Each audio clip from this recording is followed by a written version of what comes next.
What is up, YouTube? This is AVAULT here, back again today with you guys another new Speed Duel Match Duel video. And since we're finally done with all the budget deck profiles and the budget Speed Duel matches, we're finally moving on into some more regular decks, fun, casual, and as well competitive decks moving along ever since with all the releases of the new starter decks, Twisted Nightmares, and Match of the Millennium. So the first one right here we're playing today is the Blackluster Soldier deck, pure Blackluster Soldier. You want to turbo it out as fast as you can, and we're playing against a regular full-fledged sort of Gaia the Fierce Knight deck. I would say that even that deck that we're facing against today is fairly competitive as well, close enough, but keep in mind, guys, we're still playtesting around a lot of things here, so I really appreciate your patience, and let's just get right into it right here. So we win the stone, paper, scissors. Of course, we still want to go second. Draw power is still really a really good thing that we just don't want to miss out overall. So right here with the skill, we are playing a Yami Yugi skill, which came out in the Match of the Millennium, dedicated for Blackluster Soldier as well as Magician of Black Chaos. So flip this card over when you activate the skill. Activate the skill during the main phase while you control Blackluster Soldier or Magician of Black Chaos that you ritual summon this turn. So we're just only interested in the Blackluster Soldier part because we're not playing Magician of Chaos in this deck whatsoever. So basically, while we control Blackluster Soldier, it cannot be destroyed by battle.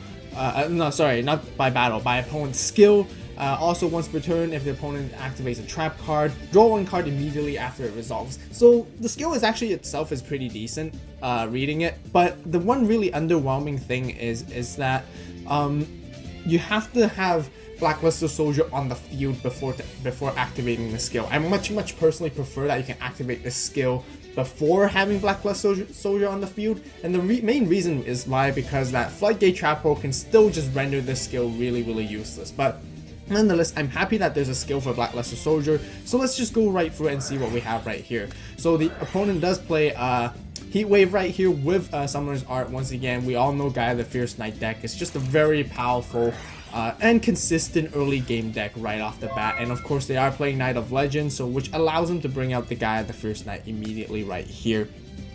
Nothing too surprising so far. So they end their turn with no back row. Makes sense, they can't really do back row cards. Our draw doesn't seem to be so great at the moment, but we do have one Blackluster Soldier ritual, and we're just gonna pass here because we just want to wait for the next card and see what we can do. We have Sphere Karibos to protect us. The reason why I didn't summon Senju right off the bat is because it's just going to be destroyed by battle if I were able to search a Blackluster Soldier, and I do have to tribute that if I do want to bring out Blackluster Soldier. So I do want to keep some resources on my hands just in case. We still have some defenses, so we do have some time that we can buy for ourselves for a better counter attack later on.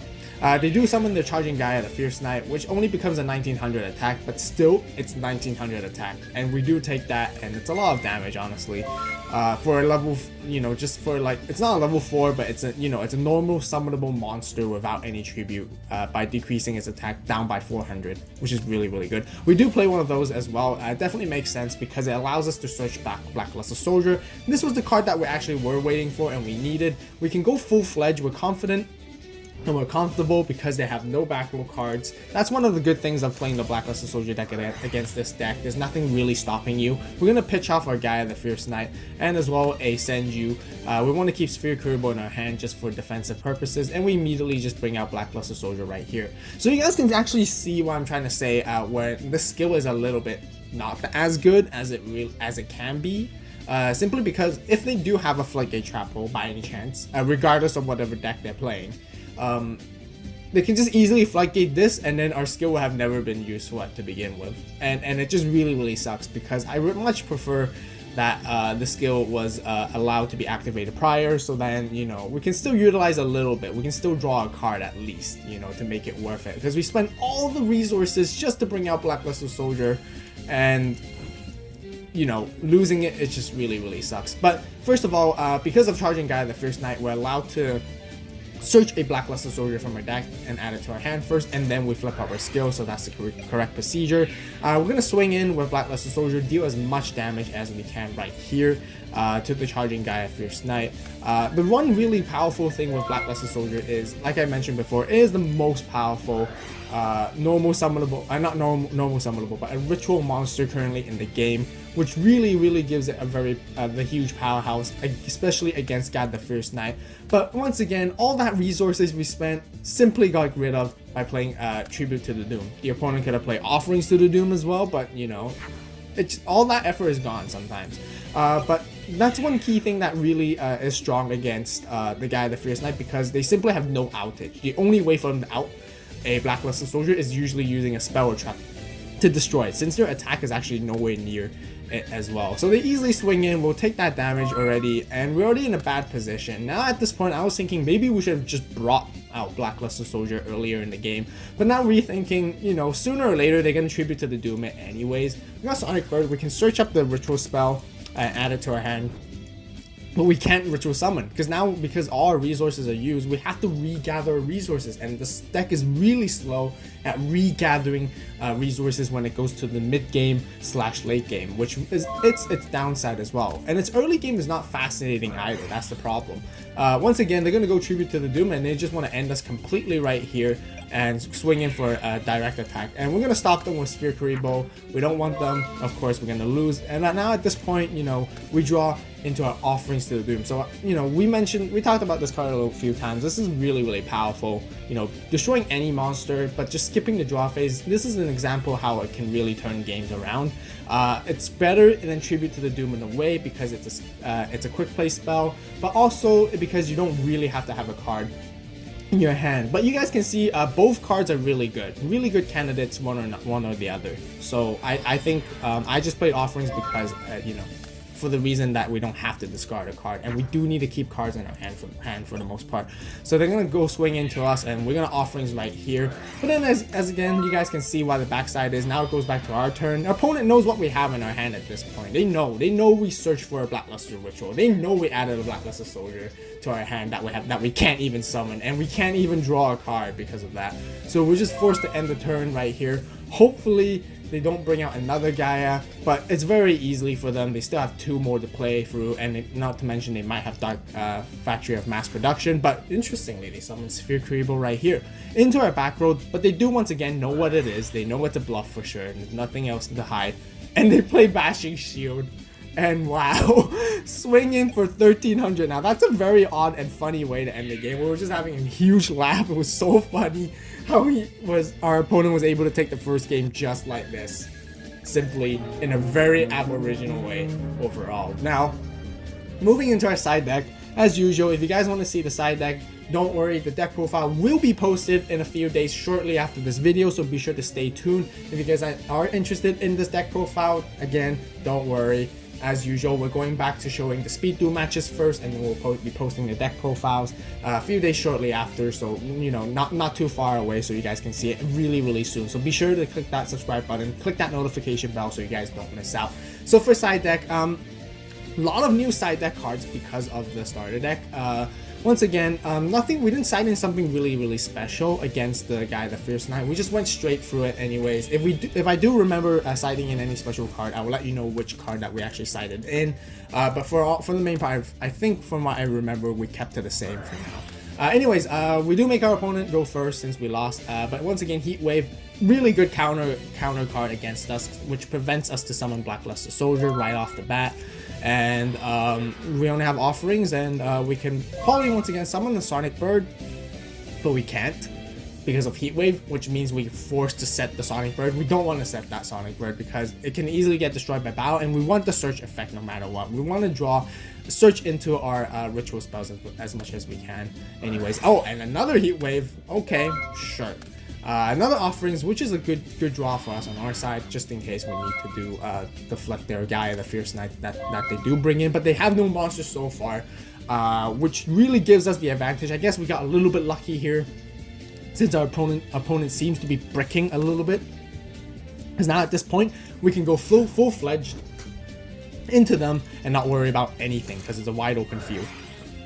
So we bring out Senju, search, play Blackluster Ritual, and then bring out our Blackluster Soldier, and then flip up our skill. Everything's good to go, and then we'll try to swing here for lethal damage for an OTK even. So this is how powerful this deck can sometimes be as well, so you guys can see it's not all that bad. It's still pretty strong. It's still a 3000 attack monster that someone has to deal with. It's not fun, it's annoying, despite of that, but you know, it doesn't have any effects. That's kind of the downside. Anyways, they Sphere Karibo'd it, buying themselves some time, and they do play their Tribute to the Doom once again. I did mention pitching one card and destroying ours for free completely, and then they finally got their Summoner's Art, bring out their Gaia. They probably actually was baiting us in the early game, thinking about it. They know that since they probably had Tribute to the Doom, they just wanted to wait for us to bring our Blackluster Soldier and then just counterattack from then on, which is a very good play from the opponent, honestly. And then now they swing in right here. We're just going to use Offerings anyways. It's not going to be too bad for us in next turn not to draw a card because we do have Sonic Bird right here. And knowing that they deplete their resources, we should have an open state right here that we can actually just swing in and go for game. So not using Blackluster Soldier, but we're able to use Senju and Sonic Bird to deal some lethal damage, forcing them to use a Sphere Kuribo if they do have any, and they only have one card left in their hand. So we did take the game 2 right here. So moving on to game 3, once again the side deck, just so you guys know, the deck profile will be posted a few days shortly, so be sure to stay tuned for that with the full details along with the side deck. But as you guys know, we didn't really side anything in particular in all these games so far. We just full-fledged played the full version of Blackluster Soldier to really play test and see how well this deck can actually perform all by itself, just so we know. Anyways, this time we are going first since our opponent makes us go first. At this point, we do want to bring out a monster. We don't want to take any direct damage, so we do bring out Charging Gaia, the Fierce Knight, right off here with its own effect, so it becomes 1900 attack, and then we have Offerings in order to protect it, as well as Sphere Kuribo, just in case, so we can actually counterattack if we need to. But once again, they play here Tribute to the Doom. You guys can see, like 3 games in a row, they probably play a lot of copies of this card. And it makes sense. This is basically, once again, it's either this card or Offerings, and it's just really powerful and really annoying to deal with overall. So now they finally bring out the Gaia, and they want to swing in for free damage right here. We're gonna Sphere Kuribo them. We don't want to take that damage. We could be Offerings them, but we really need the next card. We can't just stall for too long. So we're really betting on this next card right here, and we draw into Blackluster Soldier Ritual, which is good. We need it sooner or later, and we pass our turn right here. But at this point, you guys can see, like, if we don't get our Senjus or Sonic Birds, it's very hard. It's very inconsistent, the deck becomes. Now they play their Summoner's Art, which is not as good for us. We're also playing with this new interaction that new button you can click called Declare on Dueling Book as well, so we're just having some fun with that. Anyways, they swing in right here. We have to use Offerings on one of them because we're gonna be losing the duel right here, so we force one of them to be destroyed. They can swing in for free damage with the other one, and now it moves back to our turn, but we're not allowed to draw. And you guys can see how Offerings to the Doom can be really bad, and here's a really good example as well, showcasing you guys how it gets really bad on when we use it, because we really need to draw that card sometimes, and now because we can't draw, we can't play anything. We're gonna set our Blackluster Soldier Ritual as a bluff, but it's gonna be obvious it's a bluff because our opponent would just felt like, okay, they could have just said it last turn, why wait for a turn to set a trap? But nonetheless, they still bring out another guy, the Fierce Knight, for free, and right here they're gonna swing in one by one, and we're just gonna take the damage, and that ends with the Speed Duel match right here, with Gaia the Fierce Knight taking 2 wins and us only taking 1 win with Blackluster Soldier. So as you guys know, I don't always want to showcase the duels that we win all the time to you guys. I do want to really emphasize on how good some decks are, but I have to be honest with you guys. Sometimes with some decks that are they're just not good enough.